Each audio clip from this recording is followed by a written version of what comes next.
Okay, so imagine this for a second. You're driving down a typical suburban street. You know the kind. Right, with the nice lawns, couple of cars in the driveway. Exactly. Everything looks manicured.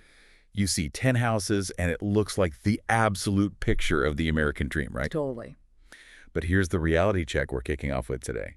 Statistically, inside 7 of those 10 houses, the people living there are living paycheck to paycheck. It's a staggering statistic when you really, really sit with it, 7 out of 10. And we're not just talking about low-income households here. Yeah. We're talking about people who, from the outside look like they've made it, they've got the car, the house, but behind closed doors, there's this incredible financial fragility. That is exactly what we're digging into today. We're doing a deep dive into a really heavy-hitting conversation between Mel Robbins and financial expert David Bach. Mm-hmm. And the mission today is pretty clear. How do we stop being one of those 7 people? How do we move from stressing about bills to what Bach calls being an automatic millionaire? And that word automatic is, well, it's everything. Because, and this is the core concept we need to start with, we are living in what he calls an automatic economy. Okay, let's unpack that. Because usually when I hear economy, I think of like inflation reports and the Fed. This sounds different. It is. The automatic economy essentially means the system we live in is rigged, but it's rigged in a binary way. It's designed to either automatically make you rich or automatically keep you poor. There's no middle ground. Very little anymore. And the default setting, unfortunately, is keep you poor. And the weapon of mass destruction in this economy, it's right in your pocket. You're talking about the smartphone. Precisely. Your phone is a money magnet. But the polarity changes depending on how you use it. For most people, it's a tool designed to extract wealth from you. The friction is just gone. There is no friction. Think about it. Delivery apps, one-click shopping, subscriptions that just renew while you're asleep. The technology is brilliant at separating you from your money without you even feeling the pain. That hits home. I mean, I could spend $50 before I've even gotten out of bed just scrolling and seeing a targeted ad. It's effortless. Right. And that is the no plan. Money comes in, the phone tempts you, money goes out. But the flip side is that this same device can be used to automate wealth building just as easily. So our goal today is to flip the polarity of that magnet. Exactly. To set up a system where you don't need willpower to get rich, you just need automation. I love the idea of removing willpower from the equation. Yeah. Because let's be honest, if my financial future depends on me saying no to a sale when I'm stressed, I'm in trouble. We all are. So let's get into the mechanics. Bach has a golden rule for where to start. He calls it paying yourself first, but he frames it with a metric I hadn't heard before, the 1 hour a day rule. This is such a brilliant way to visualize it because percentages can feel really abstract, If you work a standard 8-hour day, he says, from 9 to 5, ask yourself, who are you working for? And he argues that the first hour of that day, from 9 to 10 a.m., that should be for you. Not your landlord, not Visa. Not for the government. That first hour is yours. Mechanically, you're banking the income from that hour. And if you do the math, 1 hour out of 8 is what? Roughly 12.5% of your gross income. Okay, I have to stop you there, though, Yeah. because 12.5% sounds like a massive chunk of change. If you're one of those 7 people, Yeah. that feels impossible. It feels huge, absolutely. But here is where the financial literacy part really changes the math. You aren't actually losing 12.5% of your spending power. Yeah. When you put that money into a pre-tax retirement account, like a 401k, you are legally skipping the IRS. You don't pay tax on that money today. So the government is basically subsidizing your savings. That's exactly right. If you put $100 into your 401k, your take-home pay doesn't drop by $100. It might only drop by, say, $70 or $80, depending on your tax bracket. You're keeping money that would have just vanished. Okay, that makes it a bit more palatable. But does this actually work for, normal people, or is this just theoretical? Oh, we have proof. This isn't theory. Bach cites data from Fidelity. They manage a huge chunk of America's retirement plans, and they currently have 565,000 millionaires inside their 401k plans. Over 500,000 people. And these aren't lottery winners or hedge fund guys. Not at all. That's the fascinating part. They're ordinary employees with normal salaries. The data shows it took them an average of 26 years to hit that millionaire mark. And their savings rate. It was 14%, just a tiny bit over that 1 hour a day metric. They're not geniuses. They just spent less than they made and automated the rest. So we're taking that first hour of pay, dodging the tax man legally, and putting it where? Because this is where I think a lot of us get stuck. Do I need to be picking stocks? No, absolutely not. In fact, he warns specifically against that. He talks about this young person myth, this dangerous idea that because you're young, you should take these massive risks on, meme stocks or crypto. The whole YOLO investment strategy. Yeah. Right. And it usually ends in disaster. You're treating the market like a casino. For 99% of people, the answer is just boring and effective. He recommends target-dated mutual funds. So you just pick the year you want to retire. That's it. And the fund does all the work, manages the risk for you. It's aggressive when you're young, gets conservative as you get older. And what about index funds? You mentioned those too. Yes, specifically something like the Vanguard Total Stock Market, VTI. It holds over 3,600 stocks. You're not betting on one company. You're buying a little slice of the entire American economy. It's the ultimate set it and forget it move. You're betting on the house, not the gambler. Okay, so that handles the person with a steady job. But that's not how the world works anymore, right? People jump jobs every few years. And it seems like there's a trap door there. This is such a critical point. We see this constantly. You leave a job, you've got this 401k balance, maybe it's 10 grand. To a young person, that looks like a trip to Europe. It looks like free money. It does. But if you cash it out, you lose nearly half to taxes and penalties immediately. But the real tragedy is the lost compound interest. That $10,000 left alone could be $50,000, maybe $100,000 by retirement. So you're not just spending 10 grand. You're burning your future. You're burning your future financial freedom. But even if you don't cash out, there's the default reset. Right. Explain that, because that sounded scary. It's insidious. Let's say at your old job, you worked your way up to saving 12 or 14%. You were crushing it. Then you switch jobs. The new company auto-enrolls you, which is great, but they usually set the default rate at 3%. So you go from saving 14% all the way back down to 3% without even realizing it. Exactly. You sign the paperwork, you don't check the settings, and you've accidentally slashed your savings rate by 75%. Vanguard estimates this one mistake cost the average person $300,000 in retirement wealth. That's terrifying. Just pure inattention costing you $350,000. You have to be vigilant. When you switch jobs, you have to manually crank that dial back up. Now, what about people who don't have a 401k? A lot of listeners are freelancers, gig workers.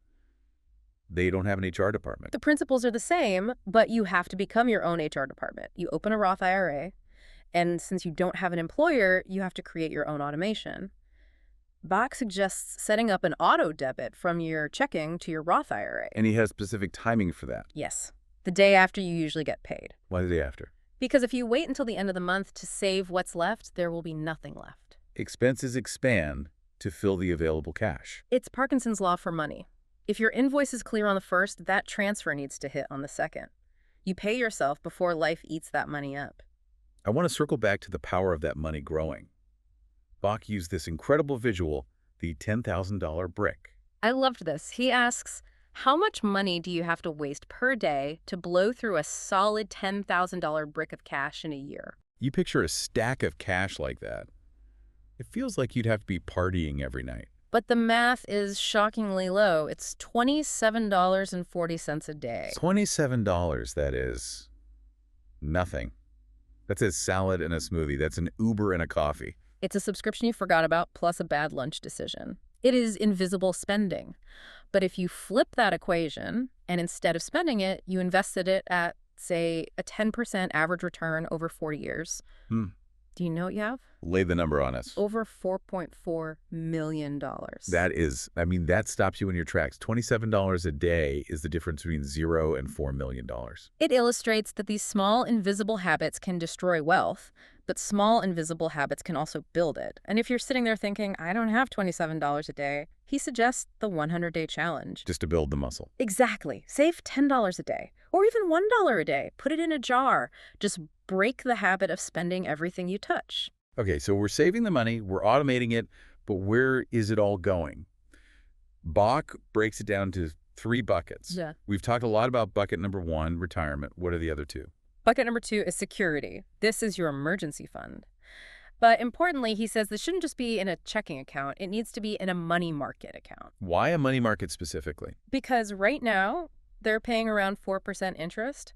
If you leave it in a standard bank savings account earning, 0.01%, you are losing money to inflation every single day. Your safety net is shrinking. It's shrinking. You want it to at least keep up. You target saving about 3 to 5% of your income here until you've got a few months of expenses covered. And then there's bucket number 3, which is the fun one. The dream account. This is for the stuff that makes life worth living travel, a house down payment. And he has a great rule of thumb for this based on timeline. Right, the timeline rule. This is so crucial. If the dream is 1 to 2 years away, keep that money in cash or a money market. Don't risk it. But if the dream is 5 years away or more, invest it. Invest it. Put it in a balanced mutual fund, maybe a 60-40 split. Let the market help pay for your dream. I love that distinction. Short-term is safe. Long-term is growth. Now, we have to address the elephant in the room.